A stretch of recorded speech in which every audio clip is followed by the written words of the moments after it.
So I had the Coming Back book, and then after that, of course, I had went up the street in my hometown and saw these books stall, and that's when I had this Science Self-Realization. So of course I immediately bought it. At that point I thought, oh wow, of course it says Srila Prabhupada, the same author. At that point I thought, well, it's not a coincidence anymore. 1, 2, 3, another book. It's not a coincidence. So I just started reading. By that time, because I'd read the books quite extensive, in fact it was the only thing I was reading. I was just reading these books, trying to kind of understand them. Coming Back's easy to understand. It's an easy book to understand. It really is, because it just is an easy book to understand. The concept is easy. Science Self-Realization was fantastic because it's like, it's conversations, and it's people asking questions like I would ask questions. So that was like really, really good. At that point, I was still taking intoxicants. I hadn't like given up anything, so to speak. I wasn't a renunciant in any way. I didn't really know anything about renunciation or the necessity for any of these kind of things. Of course, I'd read in the books that it mentions things, but when you're attached to something, sometimes when you're reading, then you kind of and your mind skips over those bits. Oh yeah, and you just carry on. So what? There's so much to say. But one day I went down on my own down the park. We have these big fields and all the forests, and I was just sitting in the middle of the field, and I was intoxicated, and that's when I first started chanting. I thought, okay, I'm going to chant Hare Krishna. No, it wasn't the first. That's the second time. Actually, what happened? It's just reminded me. The first time actually what happened was when I was in my wee room, my wee cell, doing my omming, Om, and I'm laughing at it, but actually it was for me. It was a really, really good thing, a really positive thing. Of course, Om, of course, is Krishna. Anyway, so it's just in a different kind of form. So it was very beneficial for me, and I really got a lot from that. So therefore, at that point, I was sitting in the room and I was doing my thing, my Om, and I stopped and I started going Hare Krishna, Krishna, just chanting the mantra, because I'd been reading it in the books, and all the goosebumps and all my hair stood on end, and I got this kind of rush up my back and my head, and I thought, whoa, of course, regardless of what the effect was, the holy name, whatever that was that I experienced, it was enough. I stopped doing the whole Om thing, and I started chanting Hare Krishna. Of course, I didn't have any beads. I hadn't met devotees then. I didn't have any beads. Didn't know anything about beads or chanting beads. I just started chanting Hare Krishna. So I was chanting Hare Krishna instead of doing my Om. I was chanting Hare Krishna. So this time again, I guess it's all to some degree. You're looking for something that's quite material, but that's okay. It's okay. I was looking for something to focus myself on. So this was a couple of days later. I was down the park. Of course, I was still intoxicated, and it was a nice sunny day, and I was sitting in the middle of this big long grass, and I thought, that's a good place to chant. I'll chant. So I had no beads. I just started chanting Hare Krishna, Hare Krishna. I didn't know how. I'm doing it like now, but I didn't do it like that because I'm only doing it like this because I've heard Prabhupada and I've been chanting for some years, and I just started like chanting. I don't know where I sang at. Maybe I sang it. I can't remember.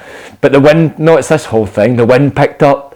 And all the grass moved. And of course, to me then, of course, in my mind, I was like, whoa, this mantra's something else. First I got all the shocks up the spine and the goosebumps, and now all the wind's blowing and the grass is moving.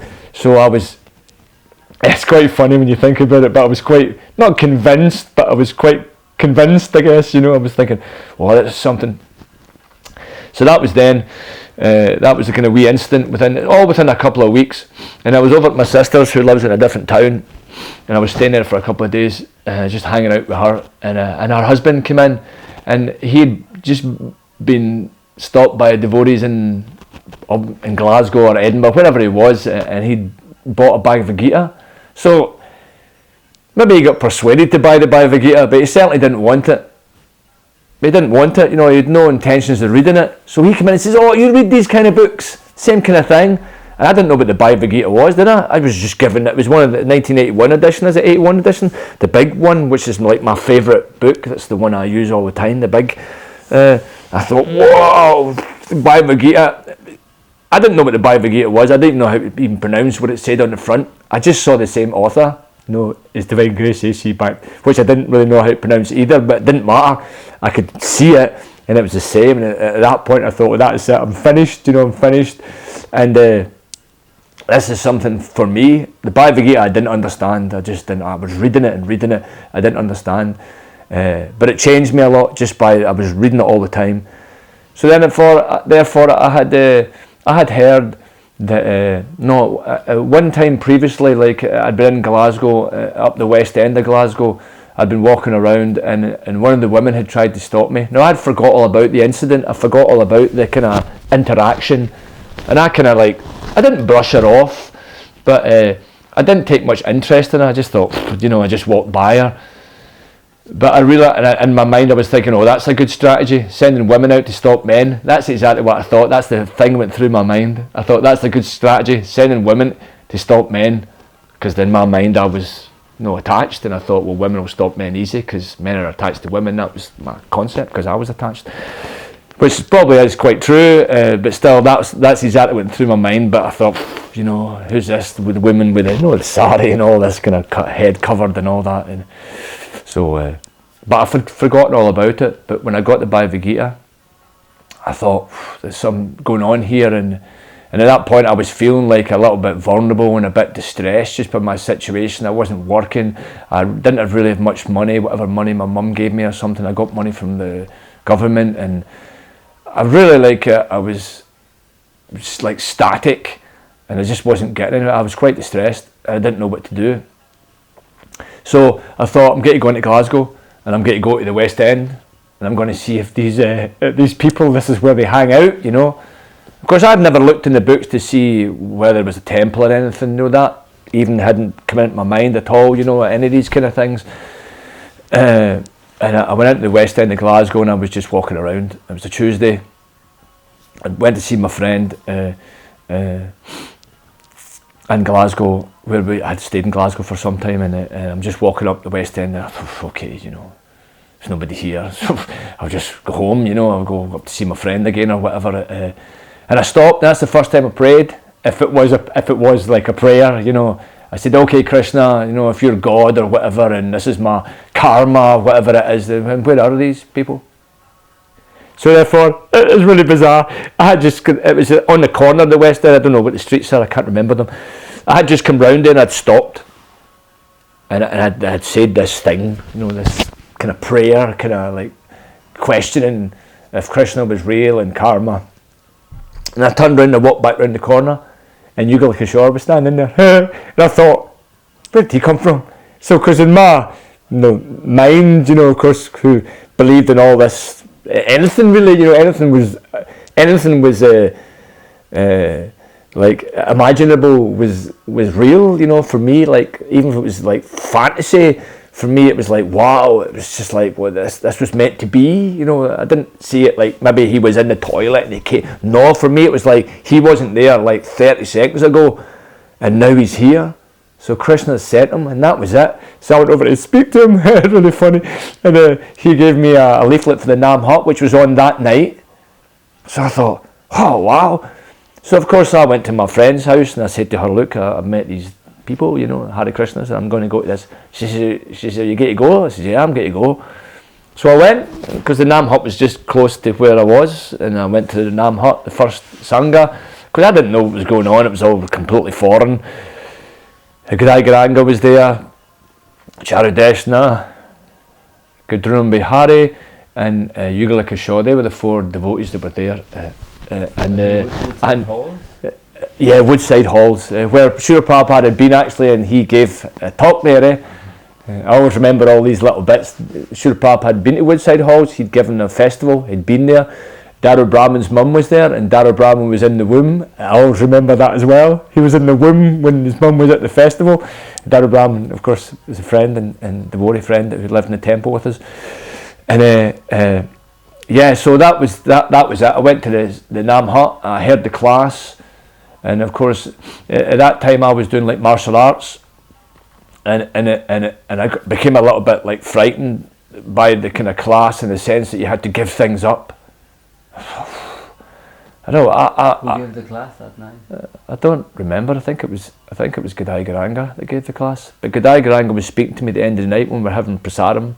You know, we had something to eat, and Gadai Garanga sat with me. You know, and I was speaking about giving things up. What do I have to give up? You know, because I'd read the books, but I hadn't came to that point of thinking about that concept of giving things up. So that fell on my head then at the Nam Hut. Giving things up, but I'm doing this and I'm doing that, and how do I kind of balance that, you know? So Gadai Garanga was great. He was saying, he was speaking about Arjuna being a warrior and still being Krishna conscious, these kind of things, you know, and you can still carry on with your martial art and practice, the art of, defense and as a warrior and still be Krishna conscious. You don't have to give up your position. And he mentioned the principles, the principles of no intoxication. I was already a vegetarian anyway then. I've been a vegetarian since I was younger. That could be another story. That's quite strange. I was younger then. I was only about 17, and because we'd go to the pubs then anyway, we'd drink at that age. We would go at night time, we'd go out and go to the pubs, and so I had a friend who would go to Motherwell, which was another town close to us, and there was a kind of like a rock, goth, punk kind of disco they had on a Thursday or something, and he said, come along, there's lots of nice people there. So again, because I was always wanting to make friends and really feel like I was a part of something, I never really felt a part of something. I was always I guess lonely to some degree. I was happy in my loneliness, but sometimes I really felt that I want to be like at least cared for, that I felt that somebody at least cared about me, rather than being so isolated. So I thought any chance to go somewhere where there was other people and I could get involved, then I would always go. So I went to this pub that night, and of course I sat down, and there was all these people with big spiky hair and the weird makeup, but they were really friendly people, and immediately I got on really well with them. So this girl Samantha was sitting next to me with this big spiky hair and all the makeup stuff, and she said, just right away at first, and she said, hi, I'm Samantha. I was like, hi, I mean, and the first thing she said to me, are you a vegetarian? Because they were all Smiths fans, this band called the Smiths, and the singer of the Smiths is a vegetarian. He's also a big promoter of the vegetarianism through his music and through his speaking, and he promotes Meat is Murder. That was one of the album covers in one of the albums, Smith, Meat is Murder. It had like an army gun stuck in the ground and a helmet on top, and it was from an old Vietnam photograph. Someone had put Meat is Murder on the helmet, so that was the front cover of the album. So they had been influenced very much by this personality. They were all vegetarians. I'd never heard the word vegetarian, so I said, I don't know what a vegetarian is. So she explained the concept, and I thought, well, that makes sense, just makes sense. So in the morning I woke up, I said to my mum, I'm not eating meat anymore, I'm a vegetarian. So my mother was really open to anything. She says, okay, and she went to the supermarket that day and she bought lots of stuff which had no meat in it, no fish and stuff. I was still eating eggs then, because I didn't really see the point of not eating eggs, because it was unfertilised and it was just an egg. But I was a vegetarian then, so I already was a vegetarian. So back to the Nam Hut. Okay, no eating meat, that was fine. I was already doing no intoxication. No, I was severely into intoxication there. I was almost, I could say, alcoholic. I was drinking every night and I was taking drugs on a regular basis. Even though I was doing all these martial arts, and I was addicted to many, many things. So then when I heard about this, I thought, okay, fine. So this was really funny. At the end of the Nam Hut, then it was Yugala said to me, because I had money left for getting the train home to Belsil. He said to me, why don't you give the money to the temple? No, he said, why don't you go and buy some butter and sugar and milk for the temple, and we'll give you a lift home. So I thought this was bizarre. I don't know anything about temples, and he's asked me to go and buy sugar, milk and butter. I thought, okay. So I went with my money and I bought sugar and butter and milk, and I came back and gave it to them, because that was a kind of regular thing. They would try to beg this every day for the temple, and they gave me a run home. So I'm in this ladder. It was a ladder then, we had these ladders, and I'm in the back, of course, and there's I think Yugala's driving, and Gadrun Bihari's here, and Gadai Garanga and Charadeshna are here, and I'm in the middle, and they're driving. It was maybe about 20 minutes, 15 minutes drive from town centre, Glasgow town centre, to where I stay, Belsil. So I'm just I don't know what to do. I'm in the van, and these people are all talking to themselves, because because they were all finishing off their japa, you know, because they'd been on book distribution. This was the end of the day. They were trying to get their final rounds, you know, their regulation, their final rounds in. Well, I didn't know. They're all just mumbling at themselves. I thought it was really bizarre, and I was dying to speak, but I didn't want to interrupt. But eventually, I had to say something, you know. What kind of books, other books do you read? Have you got any books that tell me about like the cosmos, about the planets? And because I was interested in that, you know, and of course as soon as I started talking, they all stopped chanting, and immediately they were all interacting with me and saying, oh yeah, there's this book, Srimad Bhagavatam. Of course I don't remember what they said, but they were saying yeah, and parts of it. And so I was really like, wow, they've got books on this as well. So for me it was like, it seemed like the perfect thing. It had just happened.